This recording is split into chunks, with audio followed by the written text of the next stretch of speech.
Halo teman-teman Flow Film yang baik hatinya dimanapun kalian berada. Semoga kita selalu diberi kesehatan, kemudahan, dan rezeki yang berlimpah. Kali ini Flow Film akan kembali membawa alur sebuah cerita dari film Castaway on the Moon yang rilis tahun 2009. Di mana film ini akan mengisahkan tentang seorang pria yang telah kehilangan hal-hal penting dalam hidupnya, yang malah membuat ia menjalani kehidupan yang tidak pernah ia sangka-sangka sebelumnya. Nah, bagaimanakah pria ini akan menjalani kehidupan barunya yang sangat berbeda dari kehidupan pada umumnya? Nah, tanpa berlama-lama lagi, santaikan diri kalian, sandarkan tulang belakang, ayo kita mulai.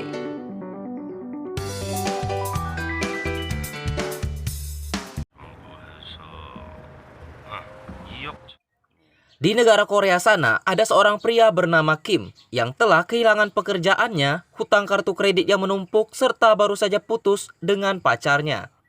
Kim memutuskan mengakhiri hidupnya yang dia rasa sungguh sangat malang. Ia telah berdiri di pinggir jembatan Sungai Han dan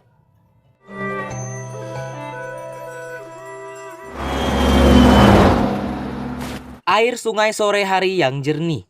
Terlihat seseorang tengah pingsan di tepi sungai dan ternyata ia adalah Kim yang masih hidup dan terdampar di pulau kecil yang tak jauh dari kota di tengah Sungai Han. Kim melihat ke arah kota dan menyadari ia hanya terbawa arus. Lalu Kim memeriksa handphonenya yang juga pingsan karena telah terendam air. Kim melihat gedung yang bernama Gedung 63 dan berpikir kalau ia terjun dari atas sana pasti semua akan selesai. Kim berencana pergi ke Gedung 63 itu. Tapi setelah ia mengelilingi pulau, tak ada jalan keluar kecuali air dan tiang jembatan yang tak mungkin bisa ia naiki.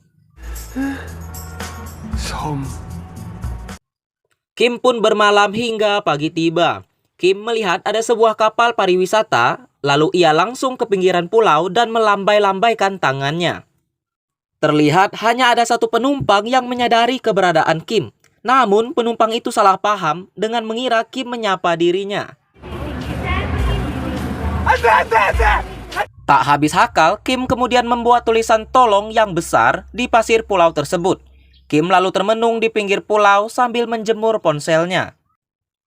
Untunglah ponsel milik Kim masih bisa menyala. Hanya saja baterai ponselnya sudah sangat sekarat.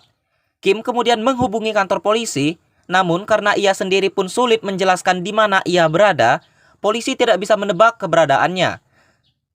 Hingga sambungan telepon pun terputus. Kemudian Kim menghubungi mantan pacarnya yang bernama Sujung.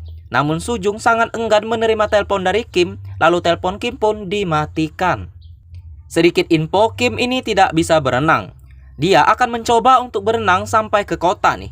Namun baru beberapa langkah saja, saat kaki Kim tidak bisa menyentuh tanah, Kim pun langsung panik karena akan tenggelam. Kim pun harus bersusah payah untuk kembali ke pulau yang hanya berjarak beberapa meter saja. Karena sepertinya tidak bisa pergi ke Gedung 63, Kim lalu memutuskan untuk gantung-menggantung saja di sebuah pohon di pulau tersebut. Sesaat sebelum menjalankan aksinya, terdengar dari kota ada pengumuman bahwa akan diadakan simulasi. Lalu Kim pun menunda keinginannya untuk bunuh diri, ditambah lagi tiba-tiba ia sangat ingin buang air besar. Setelah selesai buang air besar dan tentu saja belum cebok, Kim melihat sebuah bunga yang sering ia mainkan waktu kecil dulu. Kim kemudian menghisap sari bunga itu dan dengan lahap menghisap sari bunga-bunga selanjutnya. Setelah melepas dahaga, Kim pun mengisi perutnya dengan jamur yang ada di pulau itu, lalu mengeluarkan korek dan udut yang masih ada di kantong bajunya. Malamnya dengan sebuah nyala api, Kim melihat semua kartu-kartu kreditnya yang menyebabkan ia terlilit hutang.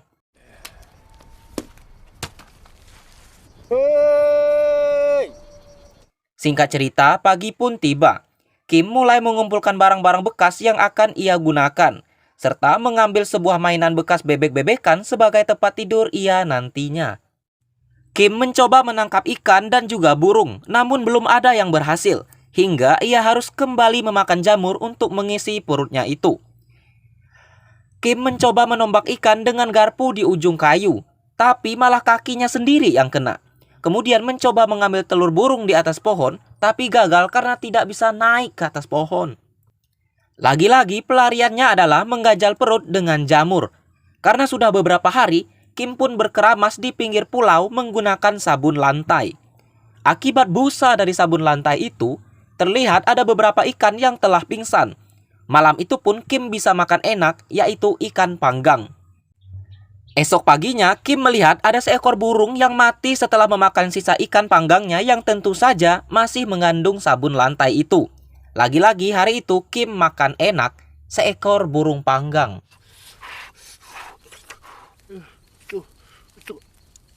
Nah, kita beralih ke tempat lain. Terlihat ada seorang wanita, ia bernama Yeon. Yeon adalah wanita penyendiri dengan hidupnya hanya bertemankan monitornya saja. Bahkan saking penyendirinya, Yeon telah berada di kamarnya selama 3 tahun. Yeon bangun tidur setelah jam 8 pagi saat ayahnya sudah pergi bekerja. Lalu keluar untuk ke kamar mandi setelah ibunya pergi pada pukul 12 siang. Setiap paginya, ibunya Yeon akan menaruh sarapan di depan pintu kamar. Di kamar Yeon terlihat banyak sekali barang yang ia beli secara online. Dan di kamar itu pun Yeon tidak pernah lupa untuk berolahraga. Yeon sangat hobi memotret bulan karena baginya bulan itu indah karena tidak ada siapapun. Dan Yeon akan membuka jendela kamarnya saat kota mengadakan simulasi yang diadakan setahun 2 kali. Yeon senang saat itu karena kota terlihat sepi. Hari itu, Yeon tanpa sengaja menangkap gambar tulisan help yang dituliskan Kim di pulau tersebut. Dan ketika ia menggeser kameranya, ia melihat Kim yang sedang mencoba bunuh diri.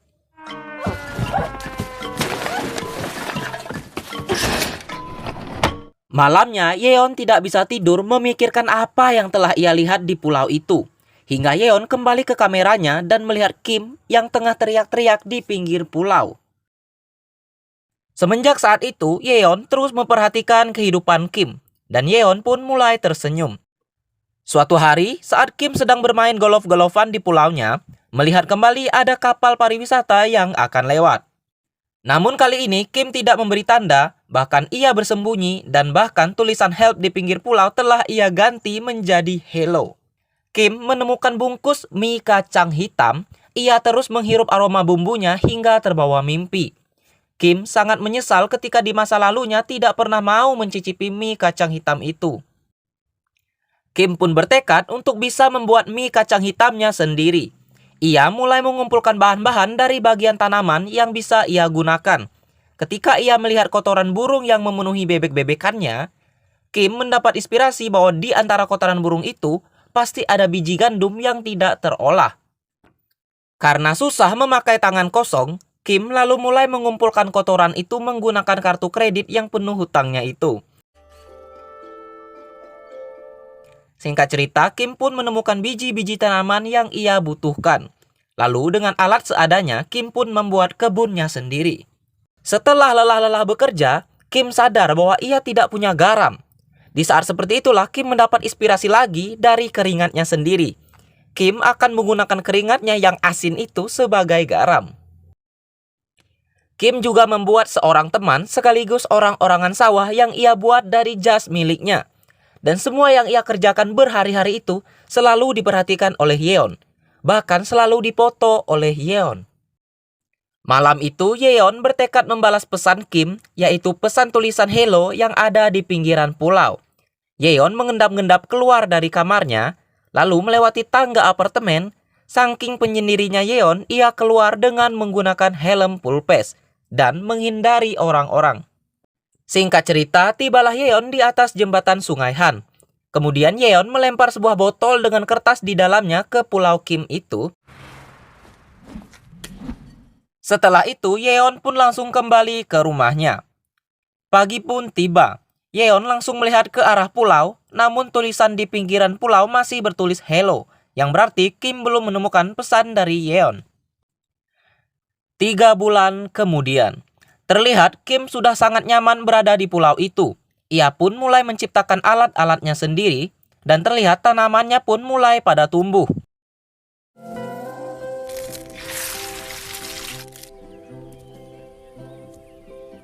Saat Kim jalan-jalan di hutan pulau itu, Kim melihat sebuah botol kaca di atas sebuah pohon.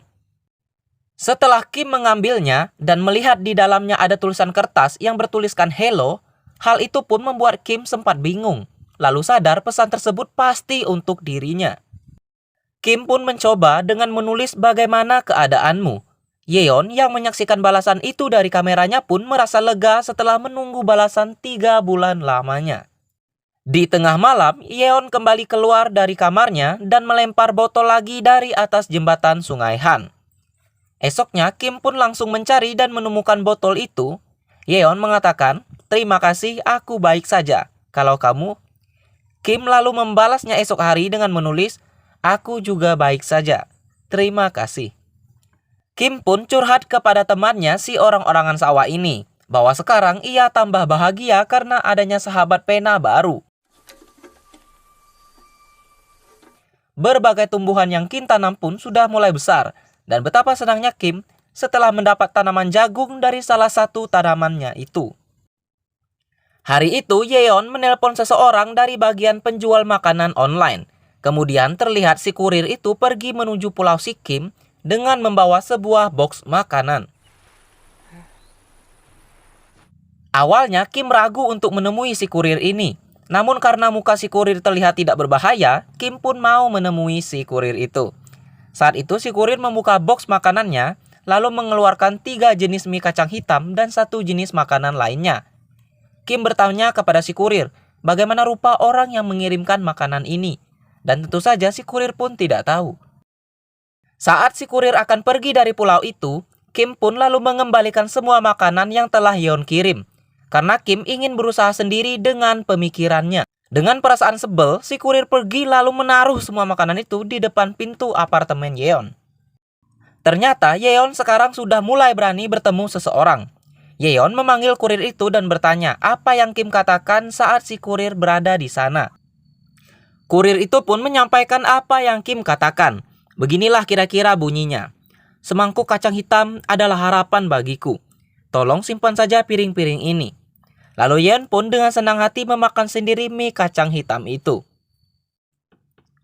Untuk pertama kalinya setelah 3 tahun, Yeon keluar dari kamarnya untuk menemui ibunya. Yeon meminta kepada ibunya sebuah pot dan benih jagung. Ibu Yeon terkejut sekaligus sangat bahagia melihat anaknya yang sudah mau keluar dari kamarnya. Yeon kemudian menulis surat lagi yang bertuliskan, "Maafkan aku." Kim pun membalas surat itu dengan sebuah hiburan di pinggir pulau.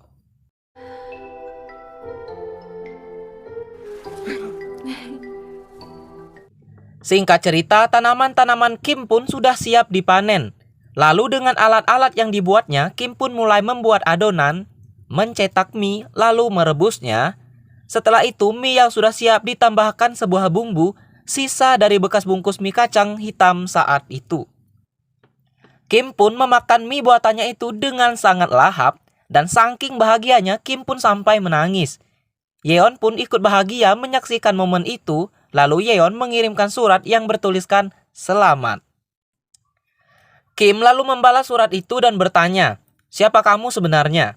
Awalnya Yeon mengambil foto wanita cantik di internet, dan setelah mencetak fotonya, Yeon berencana memberi foto itu kepada Kim. Namun ketika Yeon sudah tiba di atas jembatan, Yeon pun tidak jadi melempar botol itu. Kim telah menunggu balasan itu beberapa hari. Dengan kecewa, Kim pun bertanya kenapa. Namun balasan tak kunjung tiba.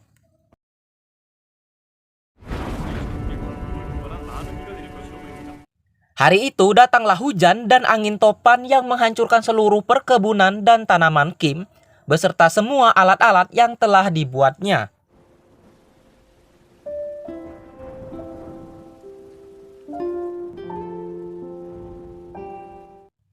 Beberapa saat setelah topan itu selesai, datanglah 2 petugas pariwisata yang akan membersihkan pulau itu. Di sanalah Kim lari karena telah diketahui keberadaannya oleh para petugas. Dan ternyata di sisi pulau yang lain sudah banyak petugas pariwisata yang lainnya, yang langsung mengejar Kim yang mencoba kabur dari mereka. Sementara Yeon terus menyaksikan kejadian itu melalui kameranya. Singkat cerita, Kim pun tertangkap dan akan dibawa ke kota karena tidak ada yang boleh tinggal di pulau itu. Dengan tekad yang sangat kuat, Yeon langsung keluar dari kamarnya tanpa menunggu malam, tanpa menggunakan helm full face, pergi menyusul Kim. Kim pun tiba di kota dan ditinggalkan para petugas ini di pinggir jalan. Kim yang merasa hidupnya kembali hancur, lalu menaiki bis yang menuju gedung 63, gedung tempat ia ingin mengakhiri hidupnya. Sementara itu, Yeon terus berlari di sepanjang kota dan menyadari Kim menaiki bis itu karena sandal buatan Kim yang tertinggal. Yeon mencoba mengejar bis yang membawa Kim, namun Yeon menyerah karena bis itu sudah berjalan menjauh.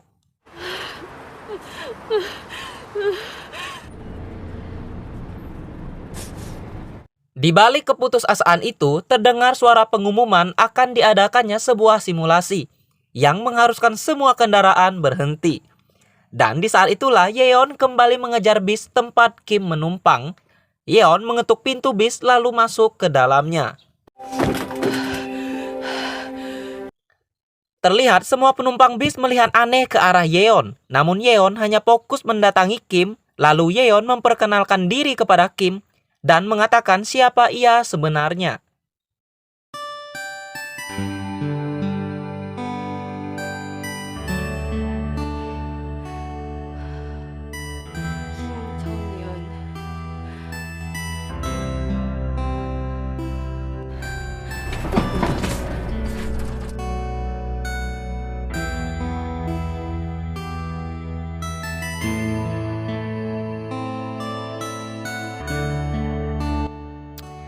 Nah teman-teman, plot film berakhir sudah. Film yang happy ending ini, dimana Yeon akhirnya bisa bertemu dengan Kim dan Kim pun juga bisa bertemu dengan Yeon. Dari film ini pun kita bisa belajar bahwa walaupun hidup terkadang sangat tidak adil, tapi kita bisa memilih untuk tetap percaya hal-hal yang baik pasti akan terjadi.